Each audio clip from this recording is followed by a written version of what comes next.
자, 이번에는 우리가 빛의 편광이라는 현상에 대해서 이해해 보도록 하겠습니다.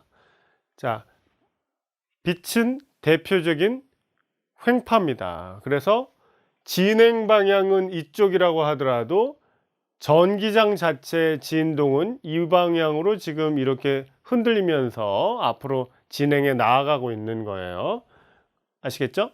자, 그러면 우리가 지금 X, Y, Z 좌표계를 이와 같이 표현했는데 이쪽 방향이 X축 방향, 이쪽 방향이 Y축 방향, 그리고 이 칠판을 뚫고 나오는 쪽이 Z축 방향이라고 했을 때 우리가 Z축 방향으로 전자기파가 진행하고 있다고 봅시다. 빛은 전자기파의 일종이라고 그랬죠. 전자기파가 이와 같이 진행하고 있어요. 그때 선형편광이라는 것이 뭔지 말씀드릴게요.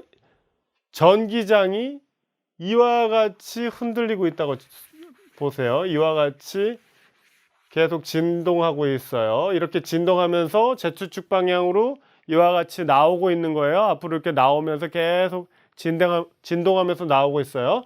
그러면 이 진동 방향은 항상 두 개의 직교좌 표계로 표현할 수 있죠. X축 방향하고 Y축 방향하고 X축 방향으로 표현할 수가 있어요. 그렇죠?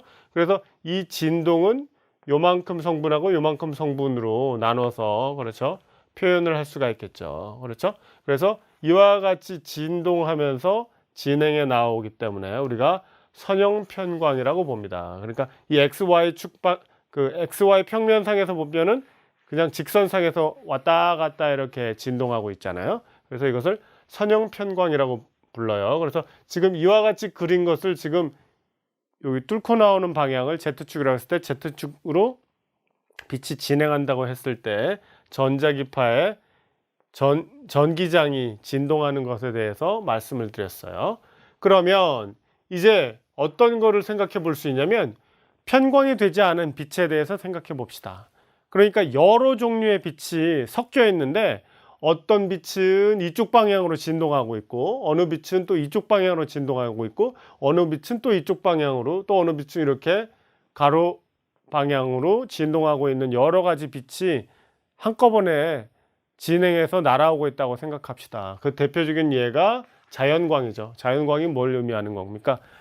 해에서 날아오는, 태양에서 날아오는 빛이 바로 대표적인 편광되지 않은 빛이죠. 그렇죠? 태양의 여기저기에서 그죠? 빛이 만들어져서 날아오고 있어요. 그러면은 어떤 빛은 이쪽 방향으로 전기장이 진동해서 날아오고 어느 빛은 이렇게, 그래서 그 많은 편광 상태의 빛들이 섞여서 날아오고 있겠죠. 우리 지구로 올 거란 말이죠. 그러니까 그 빛은 편광이 되어 있지 않은 상태로 날아오고 있단 말이에요.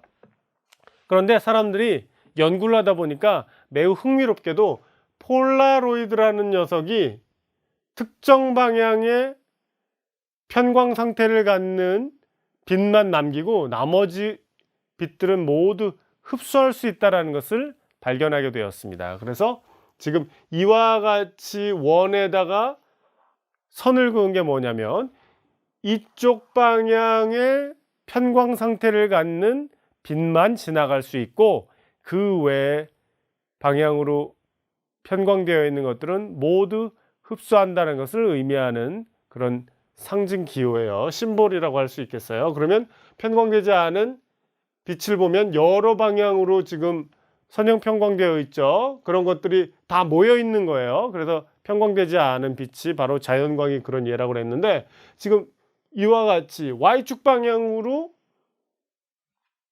선형 편광된 녀석만 지나가게 된단 말이에요. 그래서 지나갔어요. 그죠? 얘만 지나갔다는 거예요. 여기 노란색 화살표는 그렇게 빛이 계속 진행하고 있다는 것을 의미하는 거예요. 이 가로축 방향으로 지금 빛이 진행하고 있는데 그 사이에 이와 같은 폴라로이드를 끼워 넣어서 편광되지 않은 빛에서 위아래 방향으로 선형 편광되어 있는 빛만 지나가게 했다는 겁니다. 그러면 이렇게 선형 편광된 빛이 지나가는데 여기 두 번째 폴라로이드가 있다고 칩시다.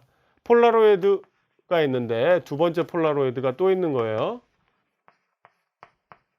이거는 2, 이건 1이라고 쳐요. 그러면 폴라로이드 1에서는 위아래로 상하 방향으로만 선형 편광되어 있는 녀석이 지나가는데, 이 폴라로이드 2는 어떤 특징을 갖고 있냐면 얘하고 세타만큼 돌아가서 요 방향으로만 편광된 것들이 지나갈 수 있는 거예요. 아시겠죠? 요 방향으로 편광된 녀석만 지나간다는 것을 알 수 있어요. 그러면은 얼른 생각하면 지금 상하 방향으로 움직이는 진동하고 있는 이 편광 방향으로 된 거는 여기를 못 지나갈 것 같죠? 그죠? 왜? 삐뚤어져 있으니까, 세타만큼 돌아가 있으니까 지나가지 못할 것 같잖아요. 그렇죠? 그런데 실질적으로 나온 빛을 보면 요 방향으로 편광되어 있는 빛이 나온다라는 것을 볼 수가 있어요. 그죠? 흥미롭죠? 그런데 지금 여기는 어떻게 했어요? 화살표를 길게 그렸고 여기는 화살표를 상대적으로 짧게 그렸네요. 그러면 이 상대적으로 짧게 그린 것이 무엇을 의미하는지 우리가 한번 생각해 봅시다. 지금 눈을 그린 건 그렇게 관찰을 한다는 거예요. 그러면 여기에 있는 그림을 볼까요? 자, 보세요. 지금 위아래 방향으로 지금 진동하는 빛이 있는데, 그죠? 폴라로이드 2를 세타만큼 돌아가게 놨다고 그랬어요. 세타만큼 돌아가게 놨다는 건 뭘 의미하냐면 우리가 이와 같은 좌표계를 만들라는 거예요. 좌표계를 이와 같이 만들면 직각좌표계를 만들었죠? X축, Y축으로 된 직각좌표계를 만든 다음에 우리가 관심 있는 이 방향으로 진동하는 전기장을 이쪽 방향하고 이쪽 방향으로, 그죠? 정사형을 내려서 요 방향으로의 성분을 표시하라는 거예요. X축 방향, Y축 방향으로의 성분을 표시하라는 거예요. 그러면 그 얘기는 뭐냐면 요 방향의 성분을 EX라고 하고 요 방향의 성분을 EY라고 한다면 EX하고 EY는 요 전체 길이를 2라고 했을 때 E 코사인 세타, E 사인 세타라고 각각 쓸 수가 있죠. 그렇죠? 예. 그와 같을 때 우리가 뭘 알 수 있냐면 빛의 세기는 전기장의 크기의 제곱에 비례합니다. 아시겠죠? 빛의 세기는 전기장의 크기의 제곱에 비례해요. 그러면 그 얘기는 뭐냐면, 자, 여기 폴라로이드 2를 넘어오기 전의 상태를 우리가 E라고 했고 넘어온 다음의 상태를 E'이라고 하면, 알겠죠? 그리고 넘어오기 전의 상태를 I라고 하고 넘어온 다음에 빛의 세기를 I'이라고 하면 그 관계식이 어떻게 되냐면 E'이 지금 여기서 말하는 EX에 대응하죠. 세타만큼 돌린 이쪽이니까.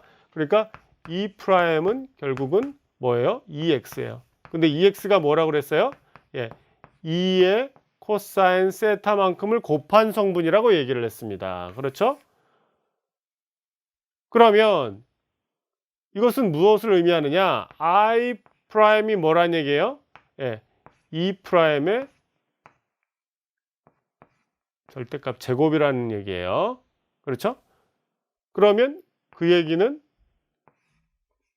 E의 코사인 세타의 절대값의 제곱이라는 얘기죠. 그렇죠?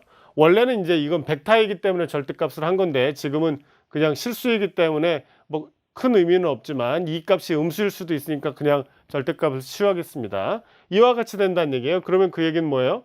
예, 이 얘기는 절대값 2의 제곱에 코사인 제곱 세타가 된다는 얘기죠. 그렇죠? 근데 이 절대값 2의 제곱이 뭐라고 그랬어요?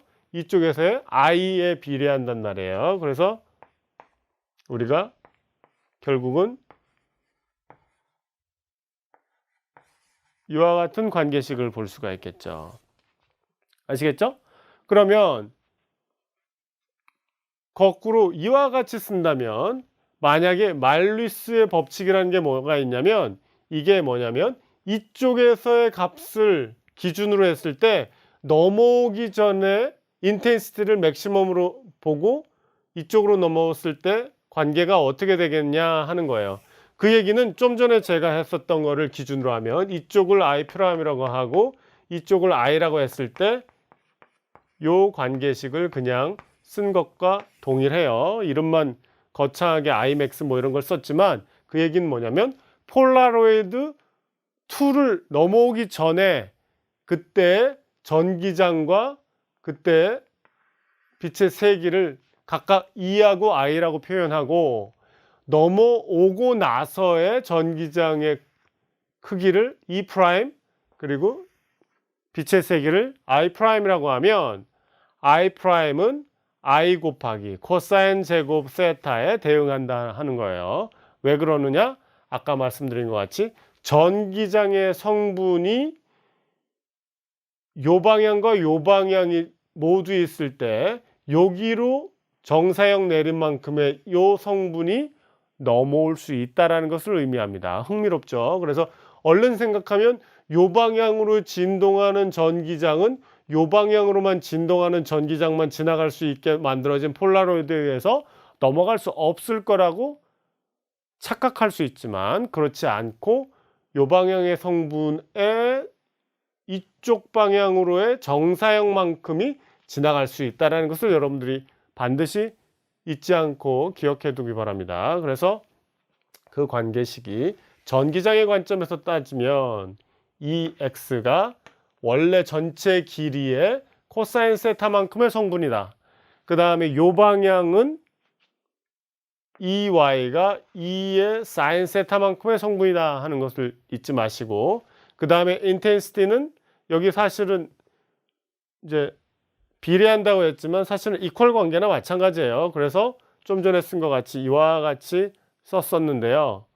지금 말씀드린 것 같이 결국은 넘어온 다음에 인텐시티와 폴라로이드 2를 넘어오기 전에 인텐시티 사이의 관계식이 이와 같이 되고 그것을 말루이스라는 사람이 보였기 때문에 이것을 말루이스의 법칙이다 라고 부른다는 것을 여러분들이 잘 기억해 두면 되겠습니다. 그러면 만약에 이게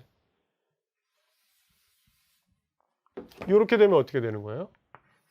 폴라로이드 2가 이렇게 되어 있다 한다면 어떻게 되죠? 이렇게 되어 있다 한다면 그 얘기는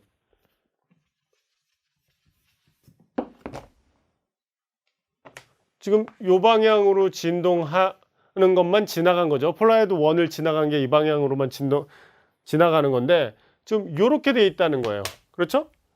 이렇게 지금 되어 있다는 거니까 그러면 좌표결을 이 방향하고 이 방향으로 잡고 요게 X방향, 요게 Y방향이죠. 그렇죠? 그런데 지금 요게 X축 방향으로의 정사형은 얼마예요? 0이죠. 왜냐면 얘는 Y축 방향으로만 진동하고 있으니까요. 그렇죠?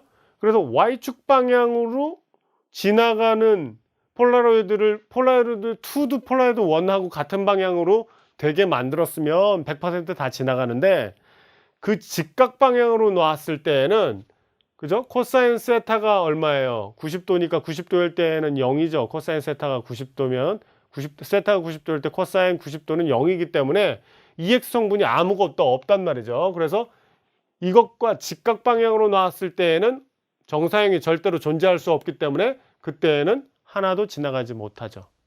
그렇죠? 그래서 폴라로이드 1하고 폴라로이드 2가 서로 직교하는 형태로 놓여 있을 때에는 편광되지 않은 빛이 이렇게 건너서 눈에 들어오는 빛이 아무것도 없게 되는 것을 여러분들이 이해하면 되겠어요. 그래서 동일한 각도에서 시작해서 여러분들이 만약에 두 개의 편광 방향을 동일하게 딱 놓고 시작하면 그렇죠? 요 빛이 계속 진행해서 보일 것이고 그죠? 그때가 최대란 말이에요. 그런데 그거를 이제 점점 돌려요. 중심을 기준으로 해서 요만큼 돌려요. 또 요만큼 돌려요. 그러다 보면 어떻게 되겠어요? 점점 인텐시티가 줄어간단 말이죠. 그리고 딱 요 방향에 대해서 90도 방향으로 직교하는 방향으로 폴라로이드를 돌리면 하나도 보이지 않는, 눈에 하나도 들어오지 않는 상태가 된단 말이죠.